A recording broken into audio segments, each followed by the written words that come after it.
And the answer can only be delivered with finite words, delivered through the limited constructs and edicts of the finite mind, under the direction of a limited consciousness that is constrained by a dualistic world that can only be experienced through the comparisons of opposites. So you come to believe that you are this consciousness, born into this life with this name, to these parents, in this country.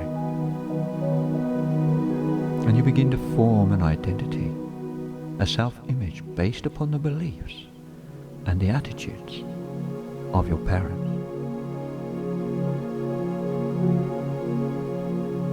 The experiences that you have in this life slowly begin to mold and shape the character and the personality that you have come to identify as I. The I, in order to protect itself, builds a library of good and bad experiences, recording them all in order to create a blueprint of the external world, a map of life which it can follow, and thus avoid difficult terrain or difficult circumstances or possible painful experiences.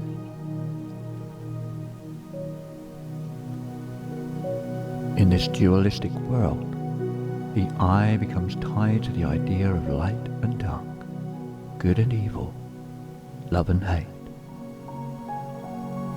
It can only understand these concepts through experiencing both aspects. The I is also limited and restricted by the experience of time and space. So that which you have come to believe yourself to be is finite. The consciousness that you believe yourself to be is born in time and is therefore limited by time.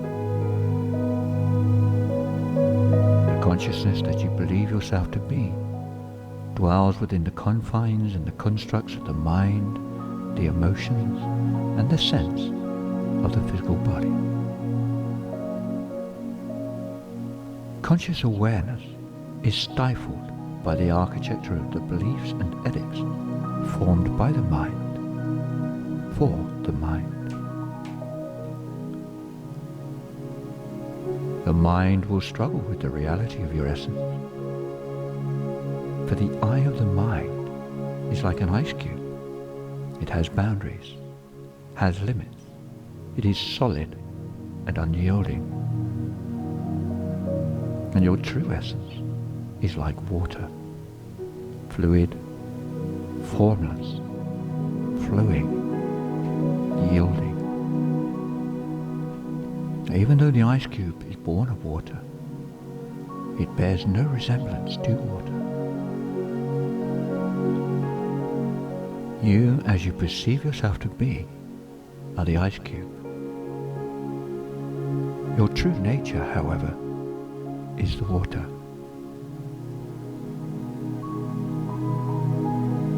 In reality, you are free of time, free of space, for you have no beginning and no ending.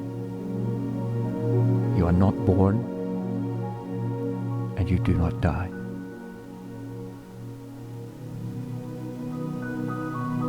You are free of the ideas, the beliefs, and the experiences that you have had, but they have no bearing on the true nature of who you are. You are an unending expanse of timeless space, boundless, omnipotent energy. You are the presence, the awareness, without which nothing can exist. You are the power, the intelligence, the creative awareness that is at the center of all creation. You are the supreme consciousness that is woven through the fabric of all creation. You are without form, yet form cannot exist without you.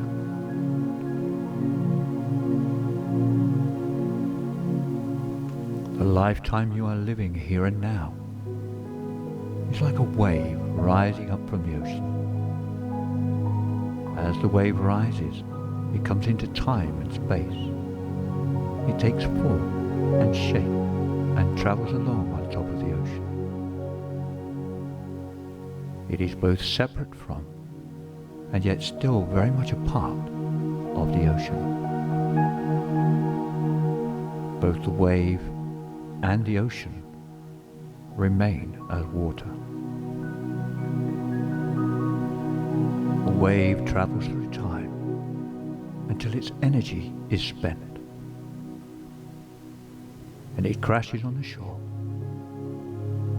and the wave dies. And in its death, it returns back into the ocean. Understand that the consciousness that is born into time and space and takes on form that you recognize as I is not you. Understand that the thoughts, the beliefs, the ideas, the concepts and the experiences that you have experienced in this life as I are not you. For they are nothing more than events that you have witnessed. For you are greater than all these things. You are the one that gave birth to the I consciousness. You are the one behind the awareness that witnesses life events.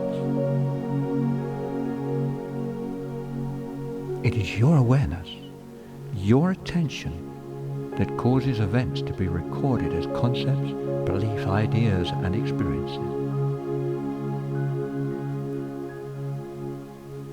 For without your awareness, none of these things could come into being.